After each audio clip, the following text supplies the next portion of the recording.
In the land of the rising sun, inside a theme park, we are here at Suzuka, Japan for one of the classic Grand Prix that's brought us many exciting things over the past few weeks and a few years. Any of you who watch the F1 division race on Sunday night will know that this place can bring out a corker. And on GP2 we had quite a lot of wet weather action, but tonight looks like it's going to be bone dry all the way through. So it's going to be drivers going balls to the wall, all out to get as fast as possible. Going to be interesting to see who's got the pace. At the front of the snake, Jordan's about to start his lap. Good evening to all of you. Coverage brought to you tonight by GC Omega Racing and GamePod.co.uk. I'm Pete Marcroft in the box, and I'm joined as usual by Mr. Roberts. How you doing? I'm very well, thanks, Pete, and hopefully you are as well. But yeah, first race of the week really. That we've got a bone dry qualifying and race, so it's going to be a case of down to just raw pace from each of these drivers. And as you mentioned, Jordan is about to start his final lap, so let's see how he gets on. Yeah, it's just got the DRS popped open as he goes down the pit straight towards this very tricky first corner. You have to go in at full speed and then get on the brakes halfway through. Very easy to throw yourself wide on some lovely little AstroTurf. I wish there was gravel there, punish him for the mistakes. And as it goes into the S, it gets a little bit of dust on the inside as he starts there. Doesn't scrub the tyres off just yet. And through these sections, very similar to the first section at Austin, Texas, and also the Maggot Bucket section at Silverstone, that's where you need the downforce. But then through sectors 2 and 3, where you got a lot more faster straights and sweeping corners, you need a little less downforce at the top end. And oh, Jordan goes outside the lines for Degner 1, avoids the gravel, but it's so easy to find yourself in the wall there. Definitely, yeah. I think the Degner corners are probably the two hardest corners on the track, in my own personal opinion, as Jack and I mentioned about it last night in the GP2 stream. It's a corner where you can easily lock up, especially into the second part of Degner, because you're coming in at such a high speed, probably sixth gear, around about 170 miles an hour, down to around about 80. So it's, you haven't got a lot of time to do it as well. So it's quite easy to do what Jordan has done as well, to go too wide off the curb in the gravel, and it's pretty much ruined his lap. He's not in a bad recovery through second part though. He got a decent run through Spoon. And as we head up down towards the 130R, cars all deployed at the end of sector 2. Lap time looks okay, nothing spectacular. Possibly a banker lap here on the option tyres. As we get into the Casio chicane, very easy to get this too easy and hit the bollards or go off at the left hand side and get the sticky grass. Over the final curve down towards the DRS activation zone. And a 132.7. Not a bad time at all, despite the mistake of Degner. Meanwhile, Flame Dragon in the Red Bull is on the prime tyres. Just going to the Casio chicane now, gets on the anchors. A little bit of a twitch on the way in, but manages to catch it. As we get a little bit of a tail slip coming out of the corner of the curves. Looking a bit scruffy, and the lap time's way off here. A 134.1, almost 2 seconds slower. Yeah, just bear in mind he is on the prime tyres, so there will be a little bit slow. But then again, the two compounds difference here that we've got between the medium and the hard tyres, it's only around about half a second, so there's not too much time difference between them. But nevertheless, Flame Dragon is always one to watch out for. It's at the end of qualifying, he always puts in a really good lap towards the end. On board with RC Rapids, and he's had an absolutely shocking first lap. I think he's going to go straight to the pits here. He was on for something like a 39, really nowhere near it. John Digweed, meanwhile, not looking that spectacular either in the Ferrari on the prime tyres. Lights up on the rears, he goes out the Casio chicane, and he also goes towards the box. Get a feeling a few of these drivers are getting caught out by the chicanes here. Right up forward, Nicholas Hamilton goes all 4 tyres over the inside at the S's chicane there, gets a little scruff speed off, and then puts his tyres on the outside just before Degner. And that's the worst possible place to do it, is he takes away all the grip. And look at that, all 4 tyres off both at the middle and the end of Degner. Very scruffy lap so far from Nicholas Hamilton. Well, I'm currently on board with the man behind him, which is Murder Smurder in the Sauber. He's actually had a really good first sector, Murder Smurder. He's on the prime tyres. He's locked his front left going into the hairpin. It's another corner it's so easy to lock up on just because of the change of elevation. Well, we saw quite a few drivers in the F1 division gaining a lot more traction on the outside karting line now. We saw a lot of drivers slipping on the inside and then not getting the drive off the corner. Does the elevation make it tricky to actually get out of the turn unless you're right towards the white line on the right hand side of the track? Yeah, I would definitely agree with you on that one, Swish. Obviously the natural line is to take to the inside as close as you can to the curb. But then again, if you do go, say in the middle of the track, you further towards the exit of the curb, you get better traction, so you're not really losing that much time, if anything at all. So it's just really down to driver preference, really. Well, in the meantime, Earnsmurder gets a bit of a slide coming out of the Casio chicane. He actually aborts, he doesn't complete his lap. And Sir Clark, meanwhile, his teammate in the Sister Sauber, also on the prime tyre. So a lot of the early runners here on the F4 division, all wanting to use the harder compound. On the stream, SmittyLad56 says hello, good evening to you. For all those of you out there watching, you can get comments either through the chat box on Twitch channel 1, or you can send the Xbox Live messages to our gamer tags. Myself, it's Swishbone, or of course you can also use XRL Bobbert. Either way, we'll do our best to get through them.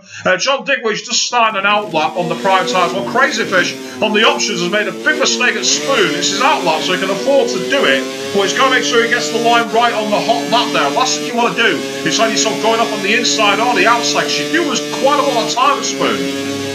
You do indeed. Well, I'm on board with Irish Blue Gunner, who has just started his lap in the McLaren. He doesn't have his normal team XRL Michaels tonight, so he's going to be representing the McLaren boys for in terms of the normal F4 drivers. But he's gone through turns 1 and 2 and up through the S. He's gone a little wide and actually onto the grass, and he's actually kicked up a bit of the dust, so a little bit scruffy so far from Blue Gunner, but he's recovered it well.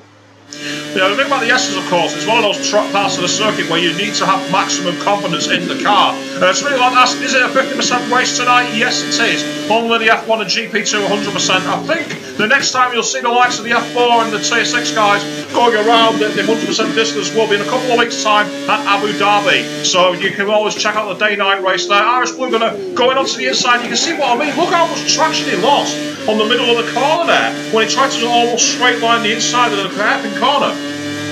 Yeah, you got to be really patient, I think, on the throttle as well. That's another thing that these guys have got to bear in mind, is that Mercedes gets well out of the way, so that's good driving on their behalf. But yeah, it's a case of, you know, as I mentioned before, you can either go on the inside, be patient on the throttle, or is to go further, is to go a little bit wider. You can get on the throttle earlier and you get better traction then, but it kind of negates itself really, and you're probably going to be doing roughly the same time as it is anywhere. Through the 130, Irish Blue Gunner gets a decent line. Doesn't use all the circuit, so he carries a little less speed than he should do. As we go into the chicane, the Casio, before the end of the lap, Irish Blue Gunner going very close to the pit entrance. Is this going to threaten Jordan at the top of the order? No, 133.3. Decent lap there from Blue Gunner, puts in P3. I think he'll be rather pleased with that. Miss Brilliant, the female driver, just going through towards Spoon on her outlap. Oh, get out of my way, Norton! Don't be interfering with my stream. Asking me if I want my Chrome toolbar. I don't use Chrome. Get lost. So Flame Dragon going through the Casio chicane as he warms up towards a lap in the Red Bull. Needs to find some pace, because the 34.1 was his best on the primes. Got to the option tyres, the white wall medium compound, obviously a lot faster than the primes, but they do wear quicker. In towards turn 1, gets right near the red, so you really heard the gearbox getting very, very angry there. As he goes a little wide at turn 2, almost up onto the last return. Got little traction as a result into the S8. Little kink on the curb there, almost spun the car, caught it, and you can really wagging that car. You're hearing a lot of high revs going out of the turns from that Red Bull at the moment.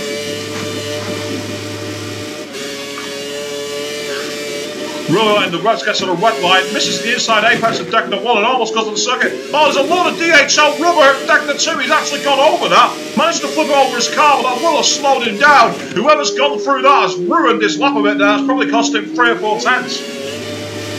Definitely. Well, I'm on board with Escassin at the moment, currently P2 as he comes through 130 yards, an easy flat out corner no matter what conditions you're in, as he comes towards the Casio chicane, braking quite late. He needs to find 2 tenths to his teammate who's on pole. He takes that very sweetly as he comes towards the line. This looks like an improvement, and it is a small improvement, but he doesn't overhaul Jordan. Well, it's our Flame Dragon getting fast by one of the Ferraris down to the 130R. Good driving, that might be John Digweed there. As he goes around the outside, gets towards the AstroTurf, gets a little kick on the edge, and as we enter the Casio, big lock up and goes all 4 tyres over the right-hand curb.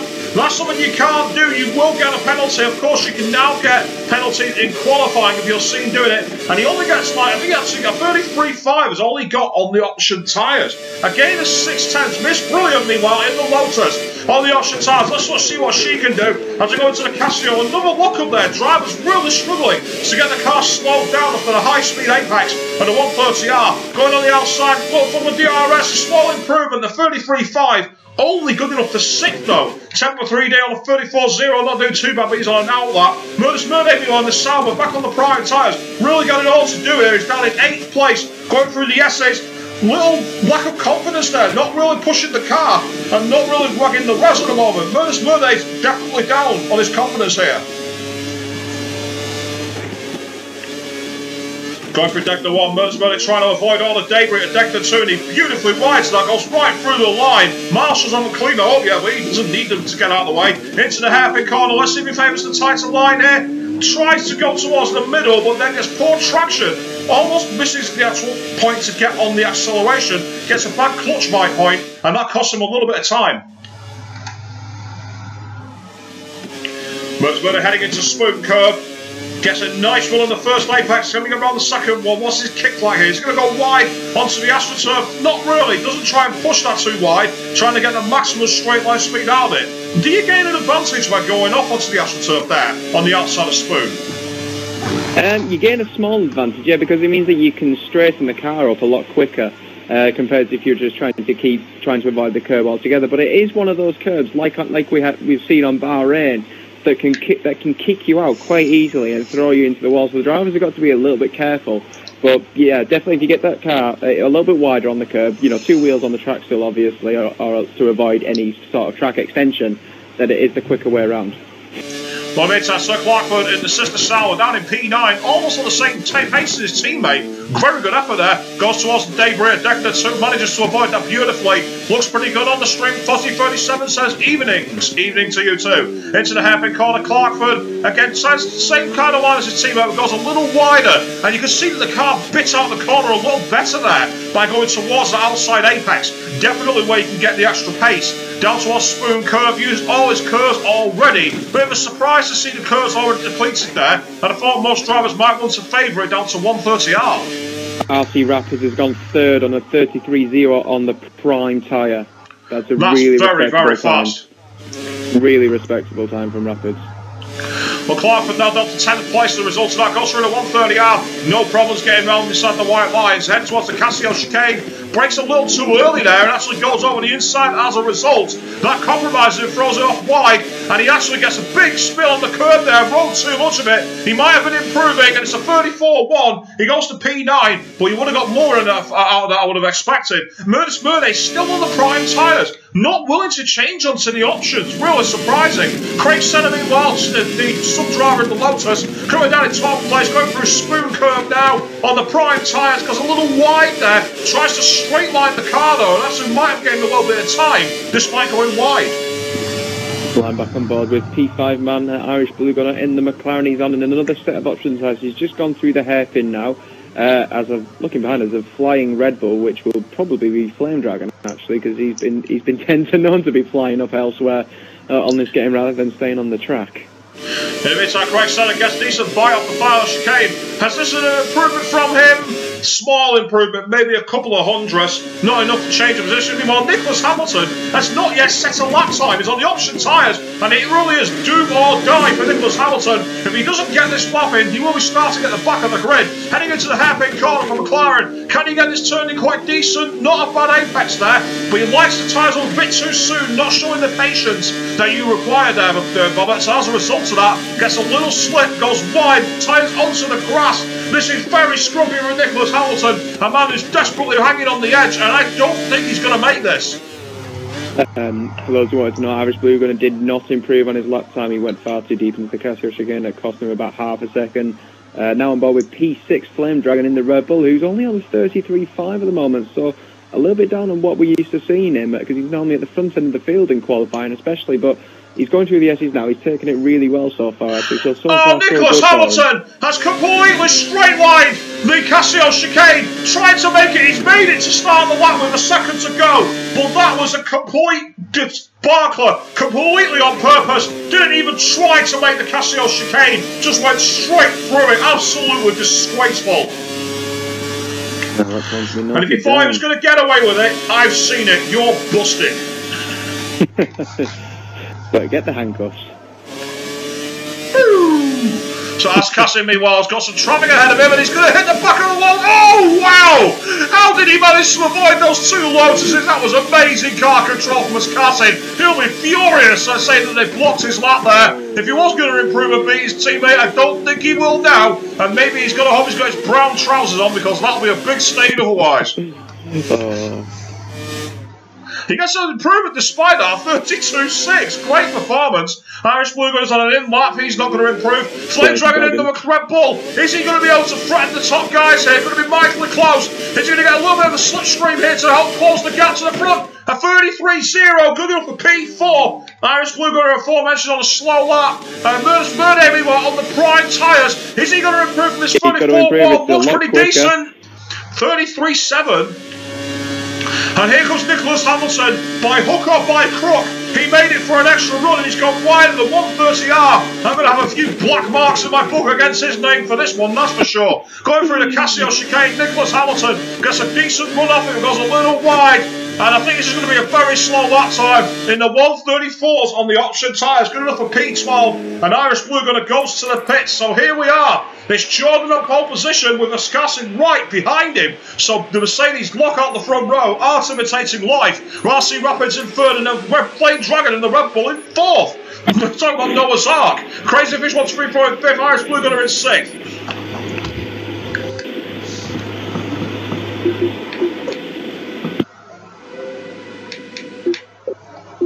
Meanwhile, XRL Patronus says, nice to see Hamilton turn up for GP4. Wish he would for his proper league tier 6. I don't know what to say of that because I don't really follow T6. No, he is meant to be a tier 6 driver, but well, I'm not too sure as to how many races he hasn't turned up for now. But if that's the case, then we'll be, guess we'll be getting him to get back in his own division, and I think maybe getting to, attend more races. Well, it's certainly showing that his pace is not quite at the F4 guys, down in the 135s, despite being on the option tyres. So he's going to be a driver who's going to be pretty much trying to keep out of everyone's way, but with the way that he took the Casio chicane, I have my concerns that we might see a few incidents here. Well, I hope not, because these guys keep on putting us a great show for us every single week, week in, week out, and I wouldn't want somebody coming in just to ruin that.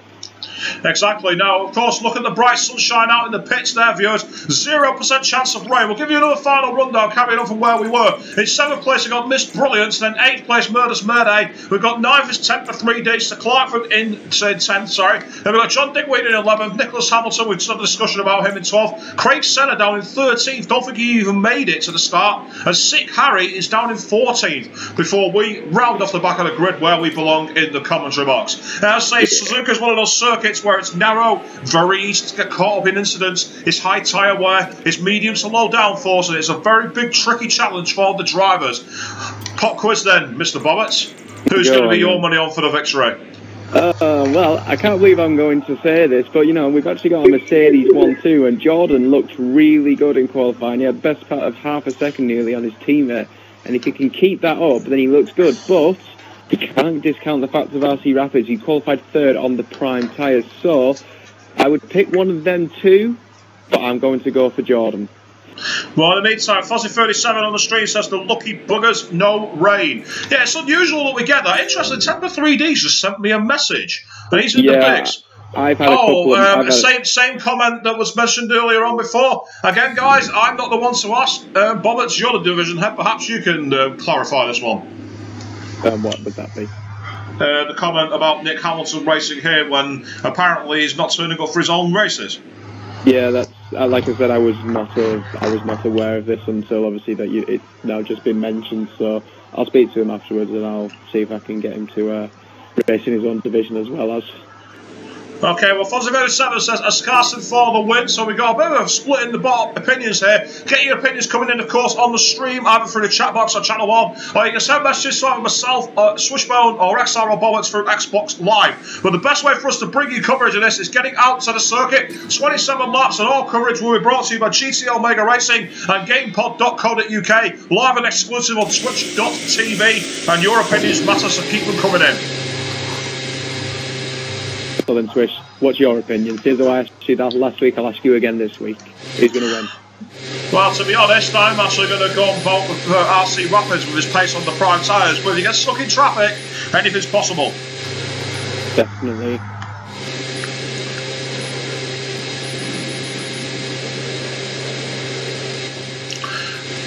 Also, viewers, just before we get out to the grid, one thing is, I'm actually trying to see if Dan would be interested in doing us commentating a real-life race. Let us know if you think that'd be a cool thing to hear. I'd be all up for that. Well, let's go to the track. We'll talk about that later.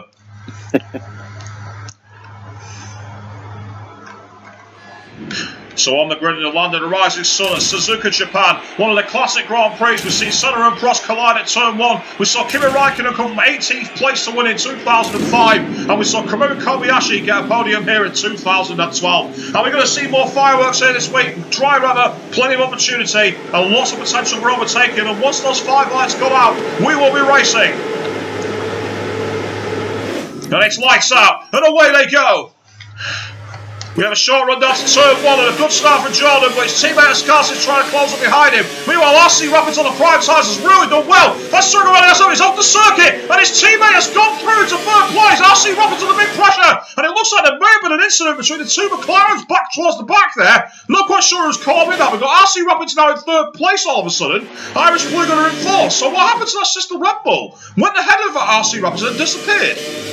I think that'll be the lagging Flame Dragon. I've actually had a couple of messages from people saying that he's been lagging all over the spot, so I'm going to be keeping a close eye on him. Meanwhile, there's been a bit of an incident backstage. Also, I got a pass further down the field there. Didn't quite catch that. But Irish Blue Gunner in 4th place is now watching as RC Rapids on the prime tyres is hustling the back of Ascari. He's not leaving this guy. A little bit of contact going into the hairpin. A little diffuser on front wing action there. RC Rapids trying to close up to Ascari. Meanwhile, behind them, big cluster of cars coming out of the hairpin turn. We'll try and get further back to them. In 5th place, Temple 3D in the Williams, being chased down quickly by Miss Brilliant in the Lotus. Well, she's under pressure now from Murday in the Sauber, who's done brilliantly at the start. Really clawing up the field here. Murday, meanwhile, is being chased very quickly by Flame Dragon, but we don't know where he is on track, as we've heard a few comments about potential lag from him. Murder's thinking about the outside for the 130R. Miss Brilliant moves to cover him off, and that's going to allow the Williams to get away slightly. Miss Brilliant goes outside the white lines, and Murder's fastest on the inside towards the Casio chicane. But Miss Brilliant's going to tie some line, and Flame Dragon, the Red Bull, actually hits the back of Murder's Murday. Murder's gets poor traction, and gets contact with Flame Dragon, and they're going to be free abreast down the main straight. It's unbelievable stuff. Murder's trying to react as Flame Dragon goes ahead and gets into the slipstream of Miss Brilliant. Murder's fights back with Curse, and he's going to try and go around the outside of the Red Bull. Can he make it go around the outside where he really can't? Flame Dragon takes the position as Miss Brilliant's now side by side with her sister Williams, heading out towards turn 3, but just doesn't have the pace to get ahead. Tell you what, Temper 3D has actually made a fantastic start, considering he was near towards the back end of the grid. He's already up into 5th, and here comes Flame Dragon on the inside of Miss Brilliant. On the inside of the S's. Unbelievable attempt, opportunist, but not quite good enough. And again, we're seeing a little kick that suggests he might be lagging. Meanwhile, behind one of the Ferraris has just gone past one of the Lotuses behind. It's looking at the back of Verde. As Flame Dragon goes off the circuit, are we going to see him flag on the track? No, disaster for Flame Dragon. He's got stuck in Degner 1, and Degner 2 has thrown him off, and he's down in 14th place now as a result of that. Meanwhile, what's going on back here out of the hairpin corner is we've got Crazy Fish staring at the back of the second Lotus being piloted by Craig Senna. Craig Senna looking at the back of, I think that's Nicholas Hamilton in the McLaren ahead of him. Indeed it is, so Hamilton, despite his poor qualifying, has gone ahead for now on the prime tyres. And then Craig Senna goes a little wide and smooth that opens the door for Crazy Fish 1, 2, 3, 4 to attack, but he's just not got the traction. Up ahead, meanwhile, John Digweed is staring at the back of Murday Sauber as they head towards the 130R. Has he got the pace to get close enough? He's just lacking it on the heavy fuel here as they head towards Casio. Is he going to fancy a look on the inside? No, John Digweed thinks better of it, even though Murday locks up and nearly hits the back of this Brilliance as a result of that.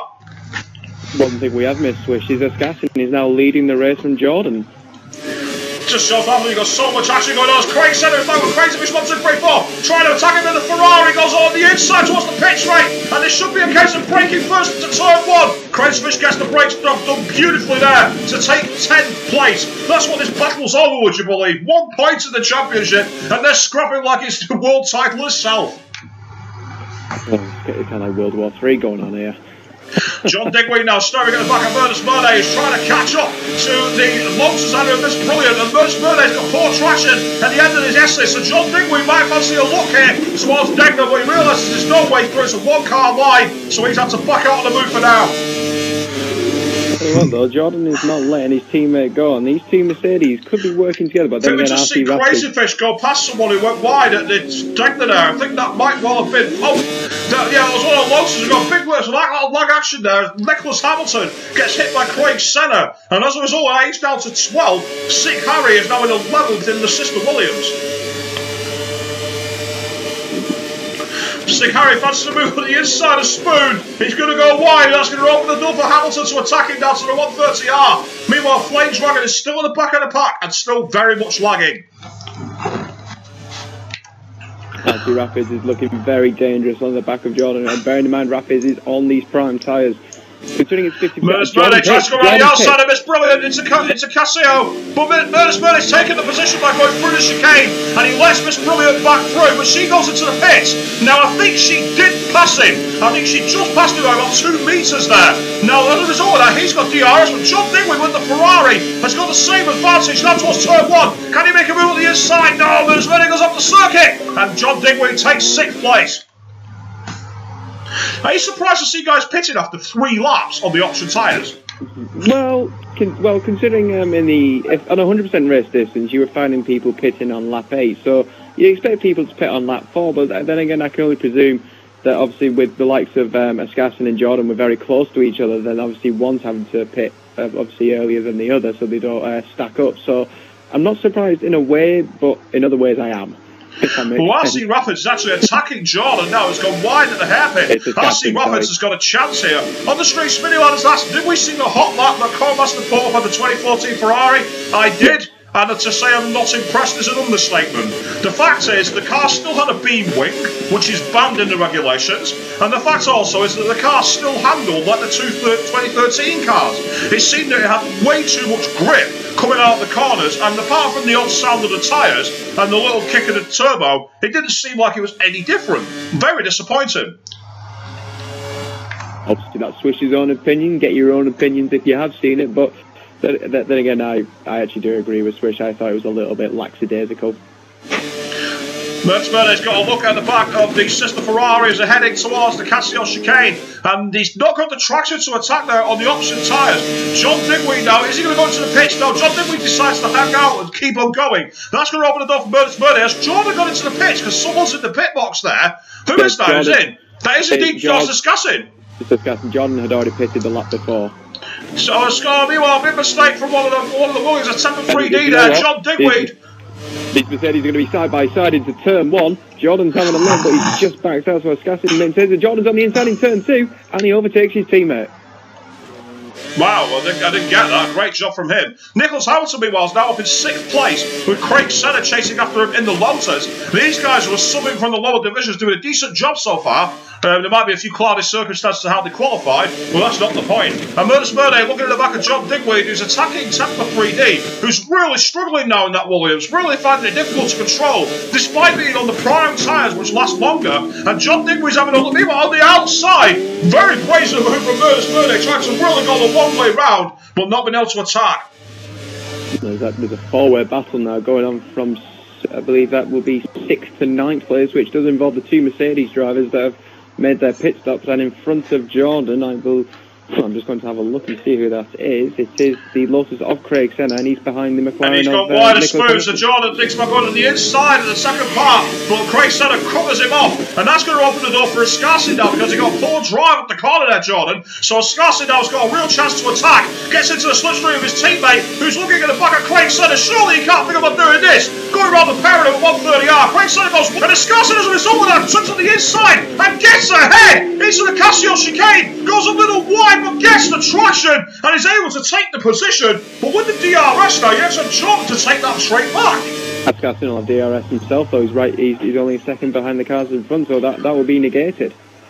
Indeed it is, and Ascassen has to pull it away as Craig Senna takes a look at the inside of the Nicholas Hamilton, who goes wide at turn 1, and Ascassen's been trying to get a look for the ride here. So Ascassen, look at the difference in grip. Ascassen nearly runs straight to the back of it at turn 2. Such is the difference in the overfly for the tyres. Going through the second part of the essays, Ascassen's got to be careful here because he's in dirty air at the worst possible time, and his teammate is all over him like a rash. Craig Sutter goes wide at the end of the essays, and as a result, Scarson goes, thank you very much, and puts a Lotus in between him and his teammate and Degner. A critical place, because that's going to get him about 1 or 2 seconds, you'd expect. Definitely, but all this is doing is out in front. It's giving RC Rapids the chance to pull away, even on these older prime tyres, because he should be quicker than these guys who are all squabbling for position. Jordan tries to look at the inside of Craig Senna, but he's on the karting line, gets more grip of it, and Jordan has to filter it behind him. But just because he's filtering it behind him doesn't mean he's going to make it easy. Deploys his curse, trying to go around the outside towards Spoon. Has he got the pace to get this stuck into the corner? Yes, he has. Great overtaking for the Williams drivers here. Jordan needed to make that move, and he has done, and now Scarson's on the inside. Side by side with Nicholas Hamilton. He's going to be past him easily before the 130R. How close can Jordan get to the back of that McLaren when they get to Casio? That's the big question here. And Nicholas Hamilton goes wide, and he's going to be close enough possibly to get DRS on a Scarson and hold up Jordan even further. Jordan, he's actually boxed. Nicholas Hamilton That's good for Jordan. That's good for Jordan. Jordan will have the DRS so he can close in on his prime tyres lasted 6 laps. Brand new set, I would expect to at least go 7 or probably 7 or 8 laps. But wow, 6 laps, really? Meantime, on the street, Spiro is saying it didn't show onboard camera in the demo for the 2014 game, so it was hard for him to see if it had a lot of grip or not. Well, not really. I mean, you do see the car attacking turn 1, which is a very tight hairpin, and it just blasts straight out of it. You don't really get the sense that it's burning up the tyres. You're certainly not seeing having to do a lot of opposite block or anything like many of the drivers are. Considering the Ferrari has also got pretty poor grip in this season's specification, it really didn't look that impressive to me. The only thing I can perhaps suggest was, is it on like an equal performance setup maybe, rather than it being on the, like, say, the 2014 setup? Possibly, that's something I didn't think of there. You'd raise a fair point there, Bobbert. So, obviously, the proof of the pudding will be what comes out, but needless to say, it's not changed my opinion to not be buying it, that's for sure. I'm not surprised either. We are down in 9th place. Crazy Fish has got a bit behind, attacking it quite quickly. Flake Dragon in the Red Bull, who's really struggled after that mistake at the second Dagner. Sick Harry, meanwhile, in 11th, is being chased quickly by Nicholas Hamilton, who's got to a fresh set of option tyres. So the McLaren driver trying to attack quickly as he can in the middle stint here. Getting a look at the back of Sick Harry coming out of Spoon, and Nicholas Hamilton's got a tighter line there. Sick Harry's got a little wide. That's going to give him a great toe down to lost 130R. Kerr's already deployed, punches a hole in the air in the slipstream, and Sick Harry's got to be careful here. He's not moving too excessively at the moment, but it looked like he was making more than one move. Hamilton thought go around the outside. Oh, lag! Hamilton got a lag car hit him, and then has to take evasive to get out of the way of Sick Harry. Technically an illegal overtake, but technically caused by lag. RC Rapids has made his pit stop. He's come out in 3rd behind the Team Mercedes driver, and he's on the option tyres, but he's under threat from the Lotus of Miss Brilliant, who's gone to a second stint of options, and she's all over him. Moving further up the field, then, let's try and get on board as Temper 3D tries to catch up to the back of John Digweed in the Ferrari. In 5th place, meanwhile, we've got Paris Blue going pretty much out on his own in the McLaren. And as you say, Miss Brilliant now getting closer and closer to the back of RC Rapids. And the big thing there is, look at the game that Rapids did not get by starting on the prime tyres versus the 2 Mercedes drivers. But the one advantage is that those 2 Mercedes drivers are going at it hammer and tongs, as Jordan is behind his teammate Scarson, and actually Scarson's starting to pull away here. So this is an opportunity now for Scarson to get the drop and potentially look to get the gap he needs to win this race. You know, when we spoke about Nicholas Hamilton pitting on lap 6 on his prime tyres, they were obviously qualified, they were brand new ones. Rapids, who was on qualified prime tyres, pitted on lap 7 and he looked absolutely shot to bits. So it's hard to know, really, isn't it? So that's probably why he lost so much time. But obviously now he's on his brand new option tyres. Look how far away he's pulled away from Miss Brilliant already. She's coming under threat from Irish Blue Gunner. Yeah, exactly. Meanwhile, on the street, Spooler said he's going to wait until a week after it's released before he buys it. And if you guys get it, what team would you guys start with, since you can pick any team? He said he'd go with Williams or Marussia, and Miss Brilliant goes into the box, so she's starting to stand enough of her tyres. Me personally, well, if I was going to buy it, I'd probably start with Marussia or Caterham. I'd start with one of the lower teams. Well, if we're going to go into regards of the actual racing league itself, and if the premium members obviously get to choose what car they want, my own personal opinion is I'd choose the Williams because it looks to be the best overall car, and just because I don't want to be in the Mercedes because it's, you know, it could turn out to be too powerful if it's not set out to how it's meant to be. Exactly, that's one of the things Commerce have got to be careful of here. They're going to do the equal. I mean, one of the things they need to do for the next game, in my opinion, is to make the equal mode properly equal. What they should do is just choose one of the cars and make that the stats and give every car a different paint job. So if you drive a Lotus, you get the same stats as a Mercedes, or you drive a Mercedes, you get the same stats as a Ferrari. They should do that, really, just to make it so that it's balanced. Smitty Lad, though, was asking about career mode. So if you were playing career mode, what team would you go? Before you answer that, Mercedes got a chance off Flame Dragon, who went a little wide at a hairpin corner, but despite going wide, he gets the extra pace, and Mercedes not able to close the gap just yet. So if it's career mode that Smith Lad is asking about, I would start at the bottom still and work my way up, as you should probably do it. So I'd probably start in Russia. Well, Mercedes is going to have a great chance at the back of Flame Dragon here, but Mercedes not used any curse. Has he got a curse problem, which is stopping him from being able to close that gap? That'd be horrible if that's the case. Potential overtake to 130 and negate it, but then Flame Dragon goes a little wide, but so does Mercedes. Both guys extended the track, going all four wheels over the white line, and you can't do that too often, or you will gain a huge advantage there. One person who has gained an advantage is RC Rapids. He's lapping at least a Mercedes back of Flame Dragon, DRS deployed, and he did use some of his curves, but didn't use all of it. Heading into turn 1, and that's an easy pass. Made that far too easy.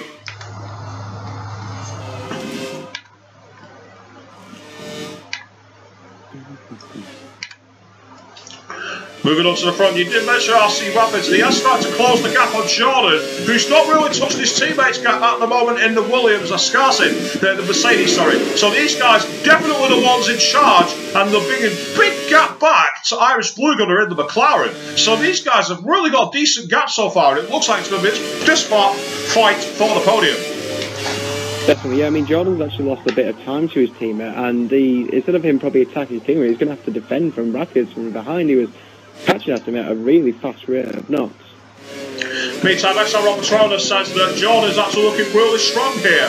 He's up for second place, but RC Rapids is closing that gap all the time. So he's got to be really careful here, because RC Rapids has shown good pace on the Prime. Who knows what he can bring on the option tyres. Now, in the meantime, moving further back, we've still got a battle between Crazy Fish and then Murders Murday as they head down towards the 130R. And Murders Murday's got to be careful, because Flame Dragon will be looking to attack him down towards turn 1. Going through the 130R, Murders Murday gets on the gas nice and easy. He thinks about taking over the Ferrari, and the Casio chicane will backs out of it, and that's going to give Flame Dragon the DRS, but also Murders Murday will get the same advantage, though he has no curse. Whereas we get on board the Red Bull driver, he's going into the box. Flame Dragon's in the pits. Video says that Salvacar's a backfield team as Murders Murday takes a position. No, John Digweed goes around slightly off the circuit to defend the position and then goes on the second part of turn 2. So Murders Murday drives past anyway. No real advantage gain there. And yeah, you would say that Salvacar's a backfield team, but look at this game. McLaren counters a solid midfield team, and yet their car's pretty strong in career. So it's hard to really know exactly where it's all at. Exactly. And look at Force India, they've been strong over the last 2 seasons, and their car's still a load of junk in career mode. It's not right.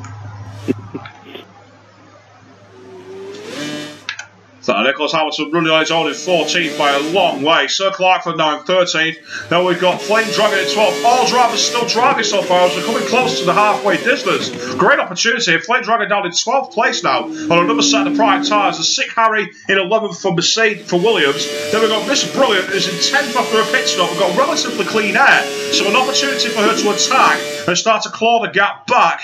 Up in P9 we've got Craig Senna who's doing a decent job covering for T6. And now in 8th place we've got Crazy Fish 1234 who's also doing a great job. Murders Murday meanwhile is still stuck behind that Williams being driven by Temper 3D, so a great race here for Temper 3D. But Murders Murday is looking to attack towards the Casio chicane. Murders Murday backs out of it, but he is going to have DRS, and you get the feel it'll be a matter of when rather than if he can get past.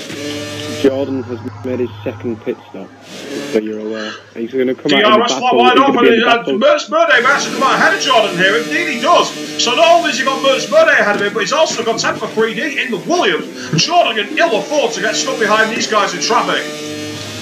Well, he's got a little bit of... Well, actually, no, that gap's very minimal at all. Actually, he's going to be on the back of them by the time they get into the second sector, I would presume. So he's got to pass them as soon as he can, or else he's not going to gain any time at all in his team with the undercut. That's exactly it. It's all about getting your car in the right position at the right time. And he attacks Sector 3D, he goes off at the end of the S's. So Jordan might fancy a move here before the 130. Oh, before Degner. But Temper saw him coming. Jordan thought about attacking during the middle of Degner. He almost hit the back of Temper 3D twice. Such was the disparity in grip. And that's cost him loads of time as a result. He's stuck behind that Williams. And as a result, Murday's starting to pull away. And we know that he can be an awkward guy to pass. Temper 3D goes wide on the outside of hairpin. Gets the extra grip as a result, and Jordan tries to attack with Curse as we've lost connection to Craig Senna. Talking about commentators Curse, I'll laugh after talking about it. Craig Senna is out. Don't mention it again then, Swish. Well, speaking of retirements and that, who is the only driver so far to have finished 24th in the Grand Prix the last few years? The only driver to have finished 24th, did you say? Yeah, 24th. Not this year, no. Just in recent years. I'll get back to you on that one. I'll have a think. Okay, well in the meantime, Murders Murday, 5th place, ahead of Jordan. And we've got Irish Blue Gunner now in the box, in the McLaren. And ahead of him, is that the sister Mercedes of Ascarsin? It is indeed. So Ascarsin's going to easily get the jump on Jordan here, because he's going to go out ahead of Murders Murday. By the looks of it, Murders Murday tries to filter around the outside of the karting line. Ascarsin might get outdone here into turn 3. Great drive from Murders Murday, opportunistic. And that's what Jordan needed. He needed his teammate to get held up. That's worked out perfectly for him. John's just going to catch up as these two. Ascarsin's going to try and do the inside at the end of the essays. They touched tyres, and I got the feeling he was ahead there, and Murders Murday didn't see him. And as a result, Jordan had to take a evasive to pass the Sauber, and Ascarsin was slowed down, so let Murders Murday back through, and Ascarsin's got ahead of him as a result. Jordan's got ahead of Ascarsin even. Yeah, I think Ascarsin probably realised that he may have just nudged him off, didn't give him enough room. So fair play from Ascarsin to realise that, but that's cost him a lot to his teammate. Meanwhile, on the stream, Spinny Like 56 is correct. The answer was actually Carl McKayan. He came 24th driving for HRT. That's right.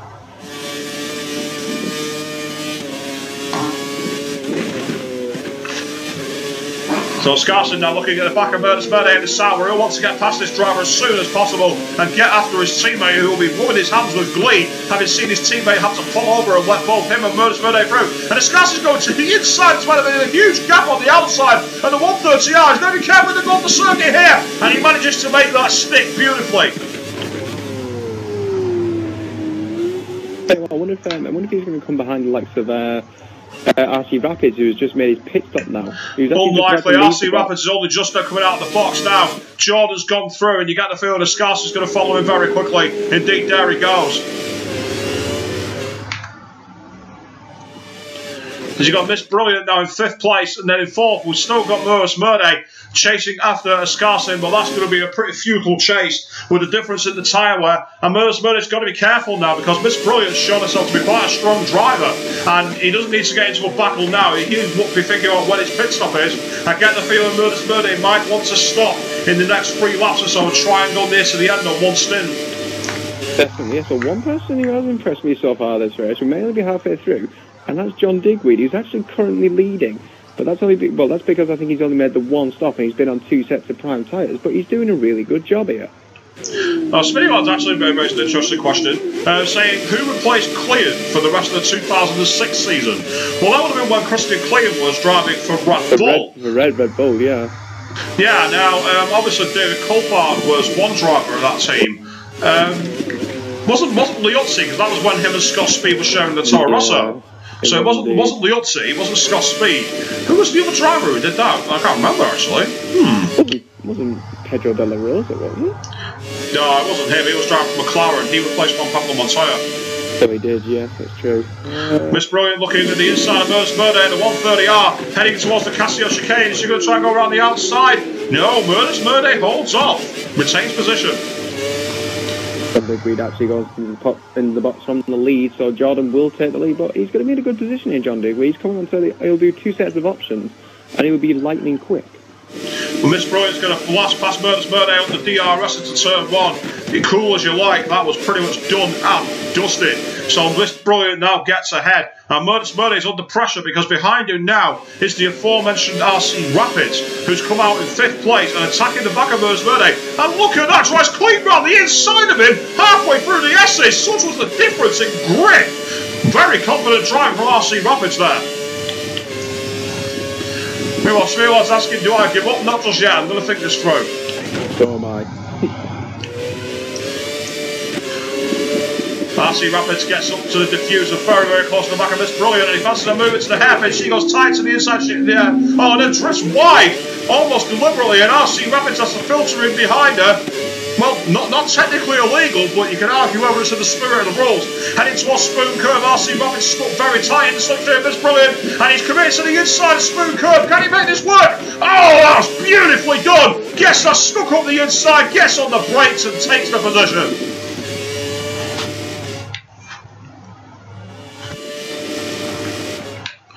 So Miss Brilliant now in 4th place, being chased by Murder's Murday in the south, but we could get the feeling that Murder's Murday is going to be giving that on quickly. Flame Dragon meanwhile is ahead of Irish Blue Gunner, who's side by side with the John Digweed going into the 130R. John Digweed goes off the circuit, no contact, but John Digweed's going to have DRS on the back of that McLaren, who goes wide in the Casio chicane. So he's not only going to get DRS, but a better drive up the corner.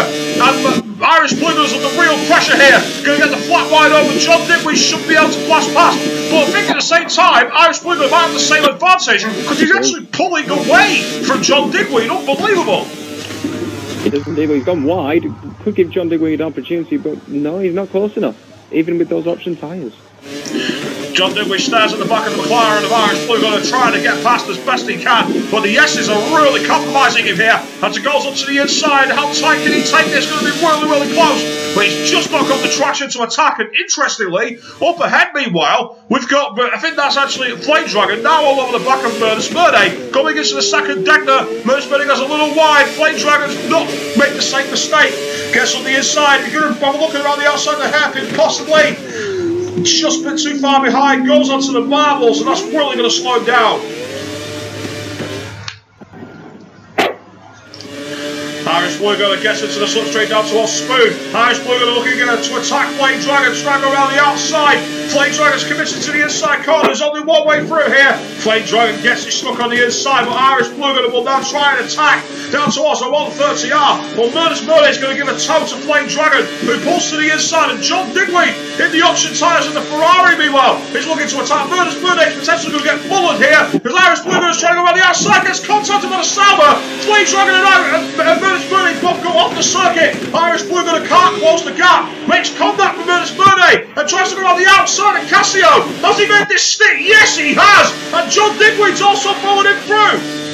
Oh, but John Digweed went on the inside and Murder's Murder. All he wanted to do was get into the box. It cost him a load of time.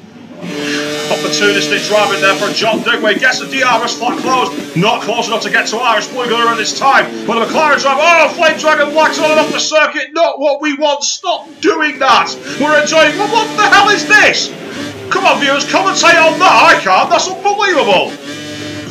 I'm going to get on board from Irish Blue Gunner's view myself, because I was just on board with Flame Dragon. Obviously, it's absolutely fine with his own view, but let's see how it is from somebody else's. It keeps on randomly wildly going into drift mode. Then he puts a wheelie through deck number 1. You see, I'm not getting that. On my screen, it's absolutely fine. Maybe something's wrong here. But Irish Blue Gunner's having a look on the inside of him anyway as they come out of the hairpin. That's assuming Flame Dragon's there, but he uses the curse to go around the outside. And Flame Dragon is going to only watch on as Irish Blue Gunner dips his toe onto the grass, but gets away with it for now.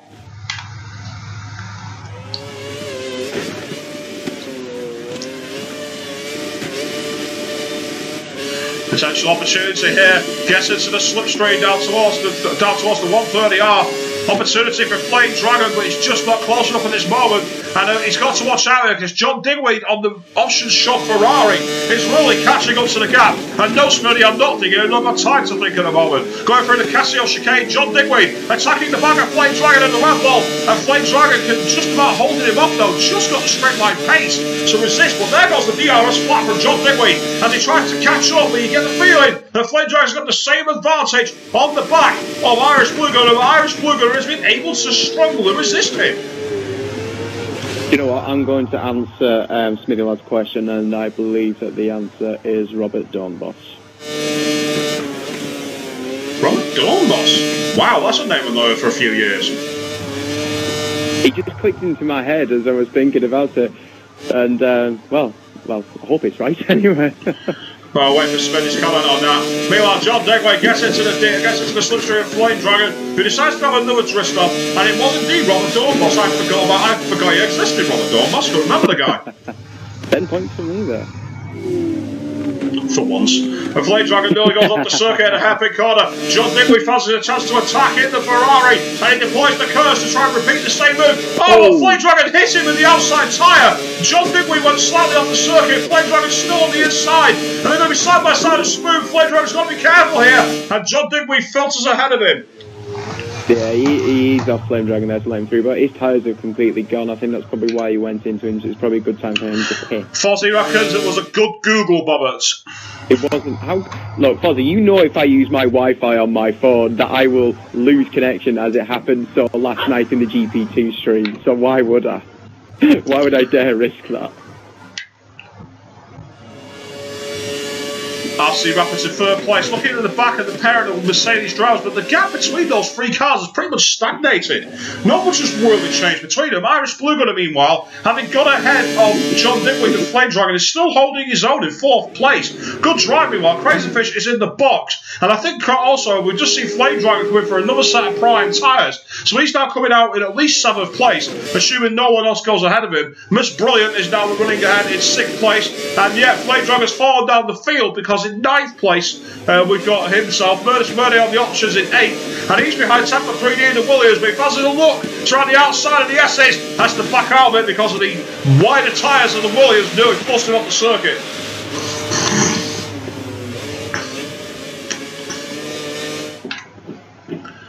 Tampa 3D going right through the outside of the S's there, and Murder takes the position as a result of that, takes full advantage on these option tyres to go round the outside. Miss Brilliant, meanwhile, very much on her own in 6th place.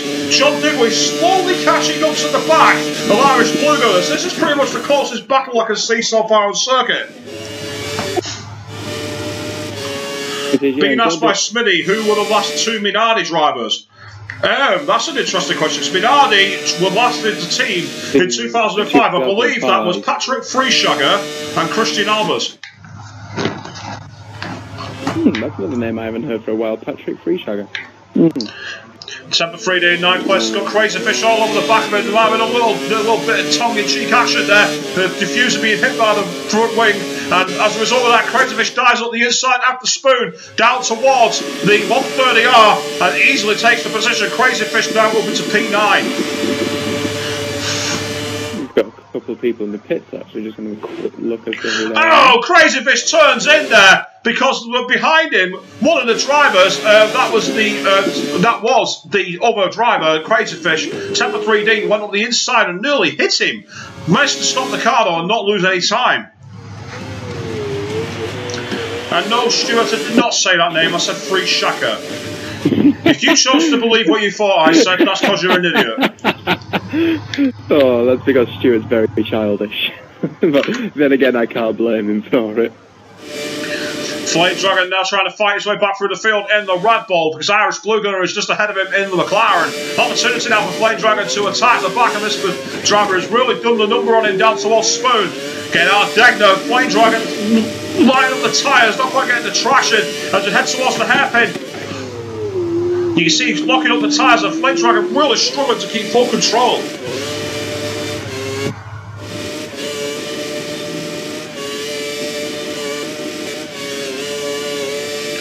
And actually, Flame Dragon's fallen away down towards Spoon, surprisingly. So Irish Blue Gunner now gets a bit of a gap for a moment, a little bit of breathing space. Up ahead, Miss Brilliant still very much out on her own. And we've got RC Rapids who's closed up to the back of one of the Ferrari. That's John Digweed, who was almost going the wrong way around the track at Casio.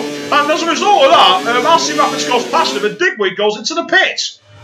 Yeah, Rapids had just made a pit stop. He was going for the undercut on the closest. Oh, here we go. One of the Mercedes drivers is just leaving the pit. It's Jordan.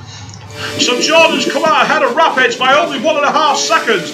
Game very much on here. Undercut didn't quite work, but the gap has shrunk. Askarsen is now obviously leading, but he's made one less pit stop, and he probably will go for a set of options at the end rather than the prime tyres of the other two. So this could get quite tasty. XRL Stuart asks on the stream, question for you, Bollocks. Does Miss Brilliant prefer the black and gold car to the green car then? She definitely does, because she's driving the black and gold car, Stuart. Meanwhile, RC Rapids goes wide at Decker 2, so that costs him a few tenths there on the back of Jordan and the Mercedes, and then goes wide at the hairpin. RC Rapids really pushing as hard as he can to try and close that gap. Jordan's doing a magnificent job, hanging on to second place. The Mercedes on course for a very well-earned 1-2 here. For the time being anyway, but let's hope you haven't cursed that, because RC Rapids does look good.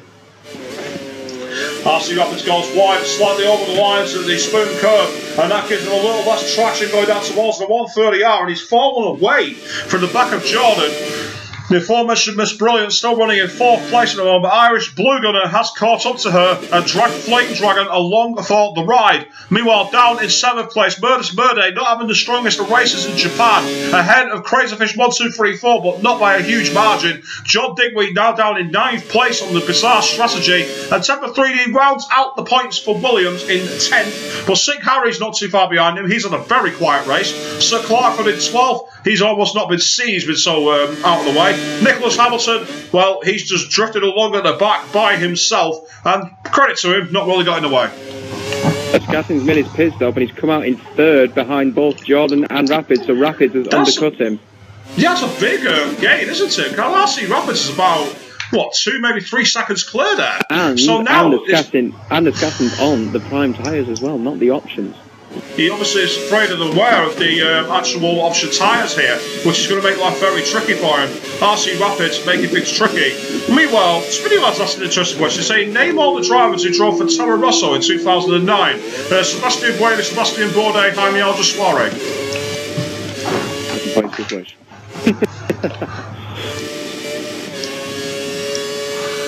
RC Rapids trying to close up the gap down towards Spoon Curve, but Jordan's got the march on him so far, and RC Rapids is running out of laps here to close up to his nemesis and take the victory. So good drive from Jordan, and of course that mistake from Askarsen when he passed Murders Murday. How much has that cost him? Because look where he is now. Well, that's cost him the win at the moment in time anyway, but there's still more. There's just still over 5 laps to go, so anything can still happen. Irish Blue is now in 4th and Flame Dragon in 5th, because it looks like Miss Brilliant went into the box. Murders Murday is now in 6th place, and John Digweed in the Ferrari has got his teammate Crazyfish all over him as they head down to 130R. These guys are very, very close. Smitty meanwhile just says damn on the stream. I'm guessing I was right there. Heading towards the Casio chicane. Crazyfish 1, 2, 3, 4. Guys are very late on the brakes. Goes side white line though and kicks on the bollard. That's technically an illegal overtake, because while he got ahead of him, he went over the white lines, but then Crazyfish goes into the box. So I don't know if he's really gained any advantage there. That's one to debate on afterwards, I would say.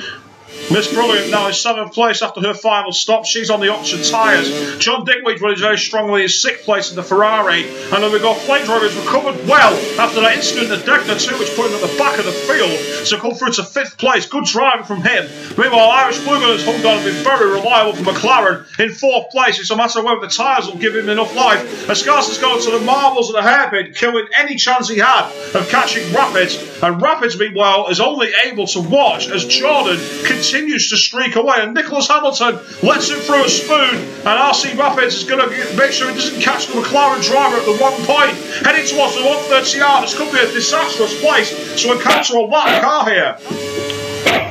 Apologies then, my dogs always have to get involved on the stream. Yeah, that's the opinion of the dog. Meanwhile, going through the 130R, RC Rapids, because maybe he's hanging back deliberately to try and not get too close to Hamilton through Casio, and actually he might get DRS here, so this could be very clever driving from RC Rapids, because not only will he get the DRS, but also Hamilton wants to get straight on the... No, he's not got DRS. Well, that's surprising, because he was definitely in the detection zone, and you do get DRS on that cart. Well, you're meant to, but again, this is probably another one of those problems with the game once again. Meanwhile, XRL Stuarts, they tried to run multi-twitch there, but pretty much impossible to run.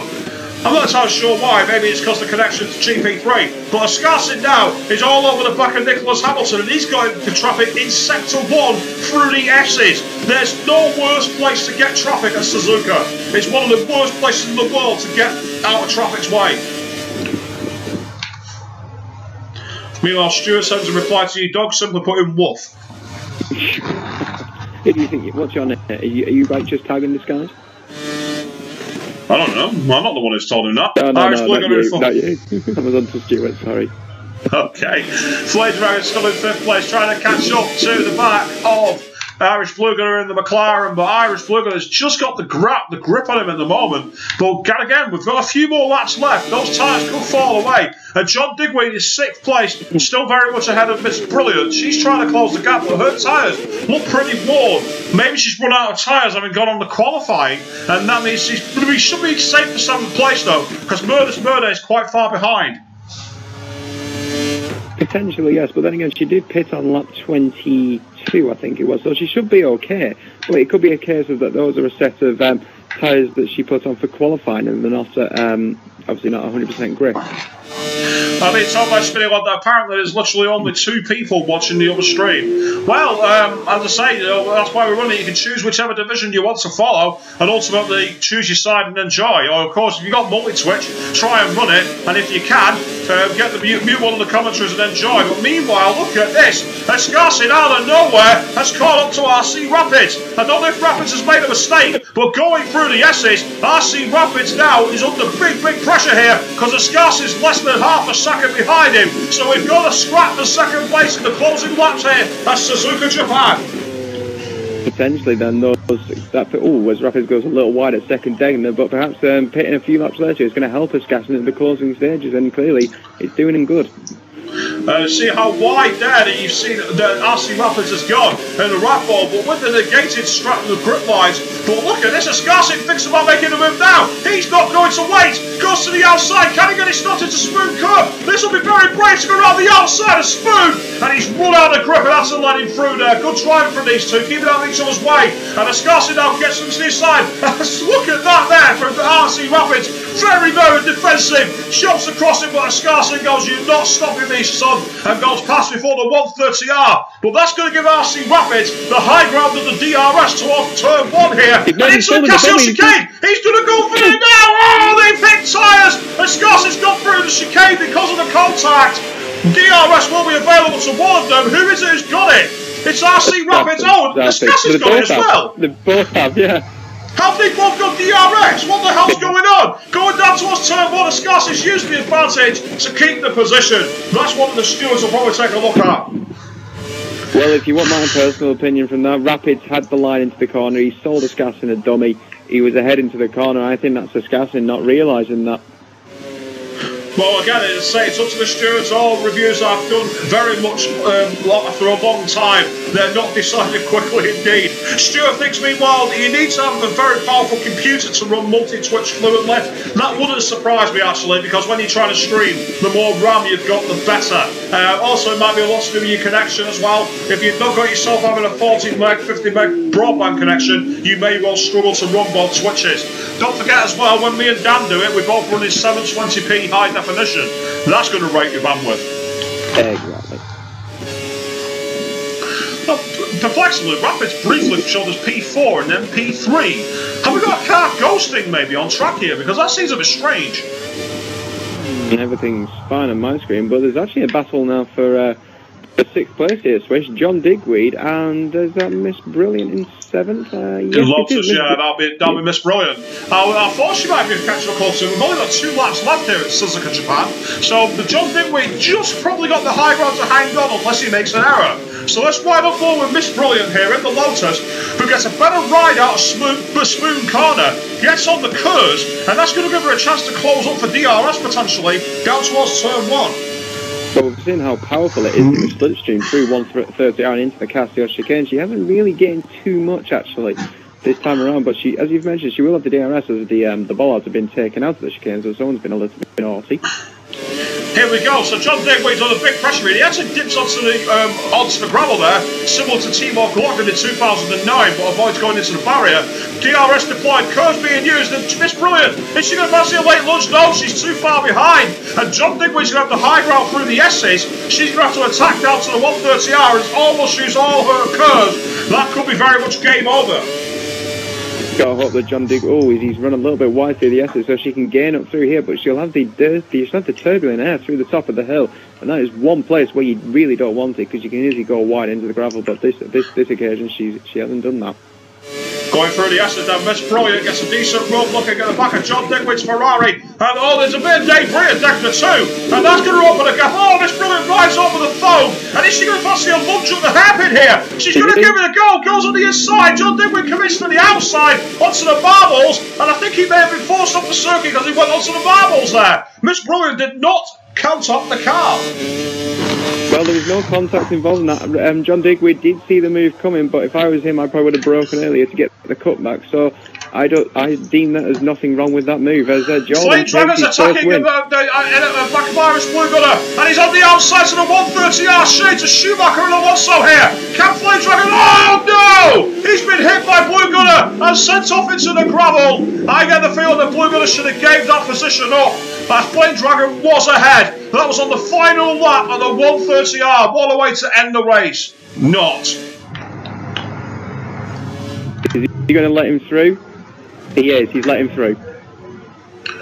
Well, if that's the case, then there's no further action to be taken. Further action, so, I'd say that's pretty much the positions decided. Craterfish limping home in 9th place by the looks of it, behind Murdus Murday, and Sick Harry will look like he'll keep the points to round out 10th place. But Jordan takes a very good victory from his teammate Escarce in a Mercedes 1-2, and then RC Rapids in P3. So, Jordan, a race where initially it looked like you'd lost the initiative when your teammate went past, but after a mistake at Dagno, it looked like he had to let one of the drivers through. You pounced and never looked back from there. Was it as easy as it looked for you? Yeah, it was quite an easy race. I just had to keep a consistent pace. Don't push too hard. Just keep a consistent pace. And I did kind of get a bit lucky with the pit stop strategies, but besides that, it was quite an easy race to control.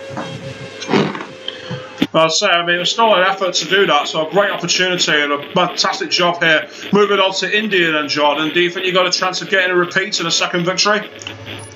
Yeah, I think we've got a pretty good chance of repeat. I think we've got a pretty good chance of repeat.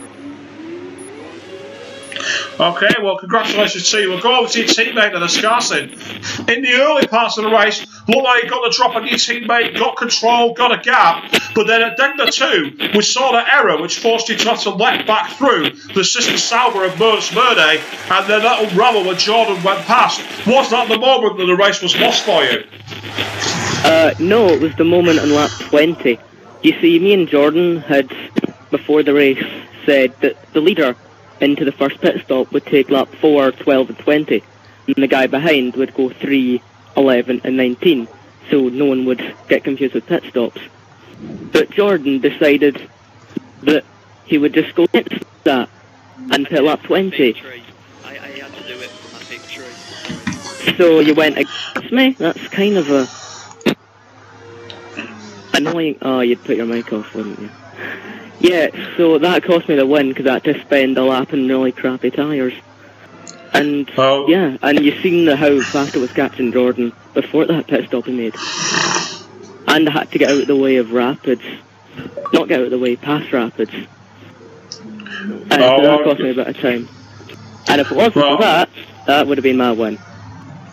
Well, commiserations to you, but still 18 points is a good performance there, so well done on finishing second place. We'll go over to you in the meantime, RC Rapids. Obviously a race where on the qualifying, on the prior tyres, you look really, really powerful controlling that car. And then towards the end of the race, just seemed to lose a bit of pace there. Were you eyeing up the top steps of the podium, or did you think third would be the best you could get today? I was hoping for the win after the first stint, but then I made a couple of mistakes and put a wheel on the sand, and one of the curves chucked me off at the start of the straight as well, off into the side of the wall, which cost me a bit of time as well. And obviously after the first stint, when I went on to my options, I was in traffic. I was like, I think 3 cars back in a train, which I had to get by them as well. And well, yeah, it was a pretty solid race for me. At the end, I think I just backed up a bit. I didn't want to spin out, go off or anything, because I knew I weren't going to get any better because they were both on fresher tyres and they were pulling away. So I just settled for third towards the end of the race. But obviously after that, quite a nice battle with Assassin, which was fun. Well, that's the main thing it's all about, so congratulations to you on getting the 15 points here. Of course, tomorrow night, guys, you can also tune in on channels 1 and 2 again. You've got F5000 and T6, both Dan Fisk and Weswick Gaming will be bringing those to you live on twitch.tv. And also, on Sunday evening, we will be here for the F1 division at Bud International Circuit, India. The final part of our Asian jaunt comes to an end here. We'll go to the Middle East before we're off to the Americas. Only 4 more races to the end of the season, and F1's been hotting up of late, so make sure you're all there to watch that. Until then, courtesy of GT Omega Racing and GamePod.co.uk, exclusive on twitch.tv. Thank you all very much for watching, and good night.